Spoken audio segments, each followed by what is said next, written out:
Bonjour tout le monde, ici Patrick Leroux, expert en motivation et performance et coach d'affaires. Alors, comment déterminer le prix d'une propriété, d'une maison, que ce soit la vôtre ou celle que vous désirez acheter? Alors, l'école vient de terminer, c'est l'été, il y a bien des gens qui pensent peut-être à déménager. Il y en a qui sont déjà dans le processus, qui ont déjà mis leur maison à vendre. Alors, ils se disent, comment vaut ma propriété si je veux la vendre demain matin sur le marché et combien vaut la propriété que je désire acheter dans un quartier tel? Parce que vous savez, l'immobilier, là, c'est pas comme un bien de commodité qu'on achète, là, qui est identique. Ça va varier, évidemment, parce qu'on peut avoir exactement la même propriété, hein, les mêmes dimensions, le même modèle, la même année. Tout est pareil, sauf que le terrain ne sera jamais identique, sauf peut-être les maisons en rangée. Puis même encore là, l'orientation du soleil va faire en sorte qu'il va y avoir des petites différences. Qui est ton voisin en arrière? Donc, c'est un peu subjectif. Donc, je vais vous partager mes meilleurs trucs pour déterminer la valeur d'une propriété, que ce soit la vôtre ou celle que vous désirez acheter. Moi, j'ai eu la chance d'acheter 13 ou 14 propriétés jusqu'à date dans ma vie et j'ai toujours utilisé ces critères-là pour me guider et peut-être que ça va vous aider également pour déterminer le prix de votre propriété ou celle que vous désirez acheter. Alors, imaginez que vous désirez acheter une propriété et que vous hésitez entre deux propriétés. Imaginez que les propriétés sont identiques. C'est-à-dire qu'ils sont pareils là, par rapport à la dimension, par rapport à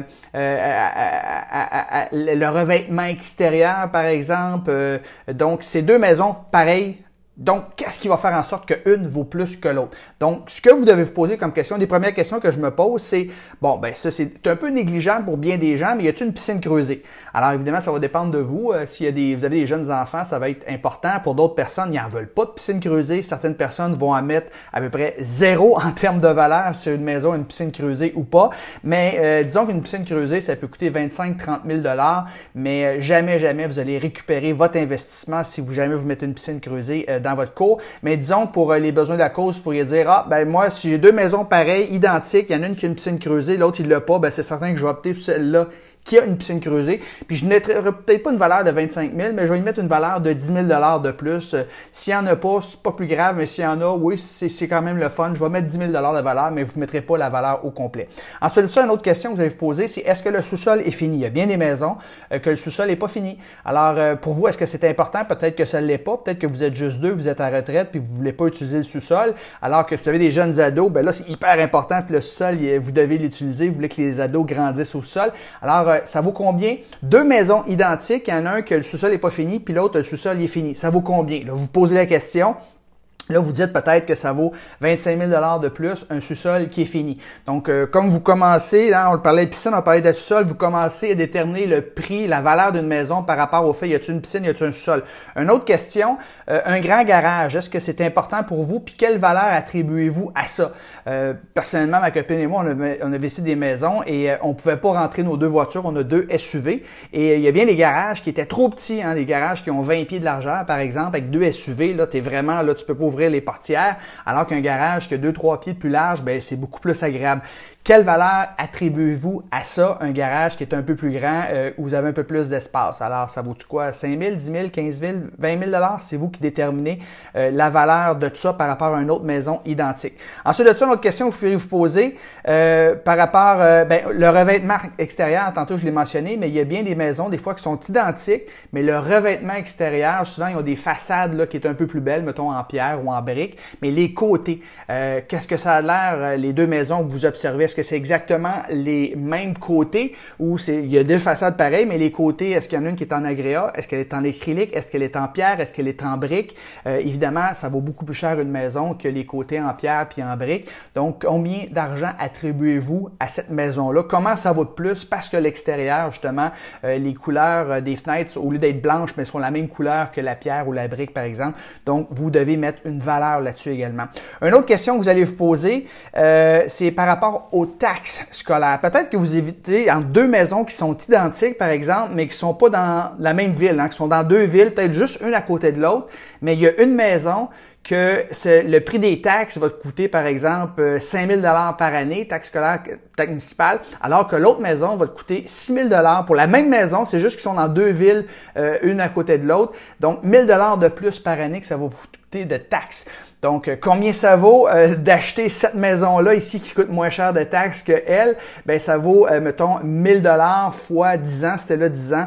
Donc, c'est 10 000 $ que ça coûte de plus cher que d'acheter cette maison-là parce que ça va coûter 10 000 $ de taxes sur 10 ans. Donc, c'est des considérations que vous devez avoir en tête.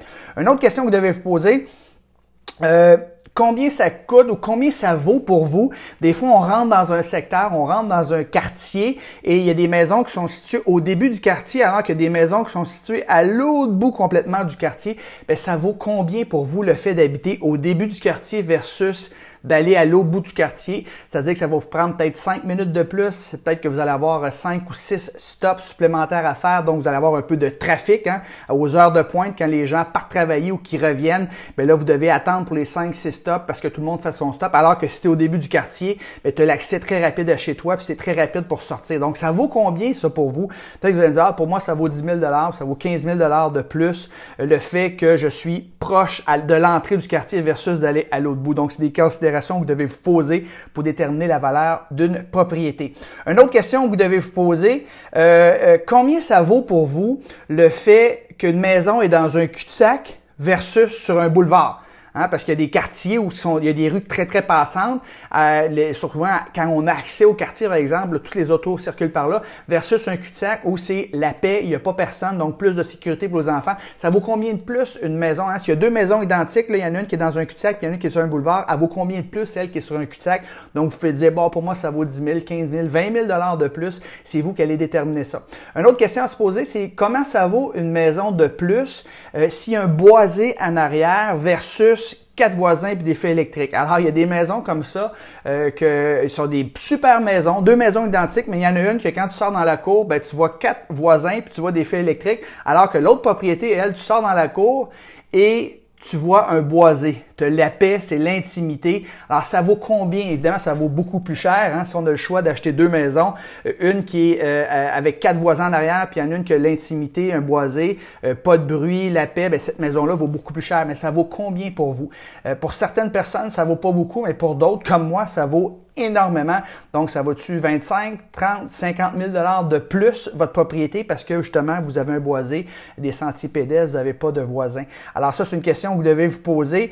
Et finalement, une dernière question qui est hyper importante, puis je la garde en dernier, mais c'est probablement une des premières questions que je me pose personnellement quand je veux acheter une propriété. Combien ça vaut de plus, si on a 2 maisons identiques, une que la cour côté soleil, puis une que la cour côté nord. Alors imaginez-vous, là, côté nord, ça veut dire que le soleil fait ça comme ça, tu n'as pas de soleil dans la journée, tu n'as pas de soleil qui rentre dans la maison, tu n'as pas de soleil dans la cour, alors que l'autre qui est franc-sud, ben tu as le soleil qui tourne comme ça, donc tu as le soleil toute la journée dans la cour, dans la piscine, tu as du soleil dans la maison. Donc, pour en avoir discuté avec ma copine, elle, c'est son critère numéro 1. Et elle a attribué que ça vaut au moins 25 000 $ de plus. Donc, vous, combien ça vaut si vous achetez une maison qui a le soleil côté sud, par exemple? Il y en a qui privilégient beaucoup le sud-ouest, surtout ceux qui ont des chalets, par exemple. Alors, avoir un coucher de soleil dans sa cour, ça a une valeur qui est inestimable pour bien des gens. Donc, c'est toutes des questions que vous devez vous poser lorsque vous avez attribué la valeur de votre maison ou la valeur de la maison que vous voulez acheter. Disons que c'est la même propriété, les mêmes dimensions. Bien, c'est ce qui va faire en sorte justement qu'une maison vaut plus qu'une autre. Une autre question que vous devez vous poser, vous avez 2 maisons identiques, il y en a une qui est sur une rue, qui n'a absolument aucun arbre, alors que l'autre maison est sur une rue où c'est hyper boisé, puis il y a des arbres comme ça vaut combien de plus?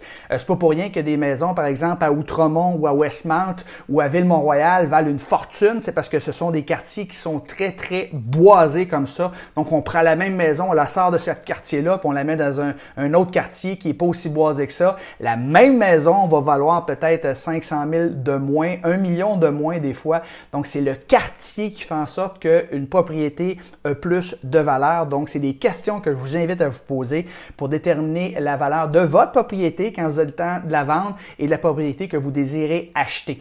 Donc, maintenant, si vous aimeriez en savoir davantage, vous aimeriez devenir libre financièrement, selon moi, il y a 3 choses. Vous devez vous partir en affaires, vous devez savoir investir en immobilier, on en a parlé un peu aujourd'hui, et vous devez investir dans des actifs papier. Donc, je vous invite à une webconférence que je donne, c'est tout à fait gratuit. Ça s'appelle 10 idées pour vous débarrasser de vos dettes. jouir de plus de liberté, voyager davantage et gagner assez d'argent pour gâter vos proches.